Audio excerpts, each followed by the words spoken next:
বাবর আজমরা যা পারে না এবার সেটাই করে দেখালো পাকিস্তানের যুবারা।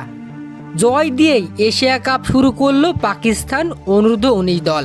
টুর্নামেন্টে নিজেদের প্রথম ম্যাচে চিরপ্রতিদ্বন্দ্বী ভারতের বিপক্ষে মাঠে নেমেছিল পাকিস্তান অনূর্ধ্ব-19 দল। দুবাই আন্তর্জাতিক স্টেডিয়ামে চিরপ্রতিদ্বন্দ্বী ভারতকে হারিয়ে শুভ সূচনা করল পাকিস্তান। শুরুতে টসে জিতে ব্যাটিংয়ে নেমে নির্ধারিত 50 ওভার শেষে 7 উইকেট হারিয়ে 281 রানের বিশাল পুঁজি সংগ্রহ করে পাকিস্তানের যুবারা। দলের হয়ে দুর্দান্ত ইনিংস খেলেন শাহজিব খান। 147 বলে 159 রানের বিশাল এক ইনিংস খেলে দেখান এদেন। উল্লেখ্য যে তার ইনিংসটি সাজানো ছিল 5টি 4 ও 10টি ছক্কার সাহায্যে।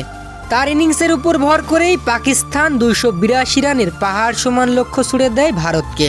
জবাবে ভারত ব্যাটিংয়ে নেমে শুরুটা বেশ দেখে শুনেই করেছিল, তবে ভারত তাদের প্রথম উইকেট হারায় 28 রানের মাথায়। আলী রেজার বলে আউট হন মাত্র 13 বছরে আইপিএলে চান্স পাওয়া বৈভব সূর্যবংশী। এরপর দলীয় 28 রানের মাথায় আবারও দ্বিতীয় উইকেটের পতন। এখান থেকেই ছন্দপতনের শুরু ভারতের। এরপর আর ভারতের কোনো ব্যাটারই ঠিকমতো দাঁড়াতে পারেননি পাকিস্তানের বোলারদের কাছে।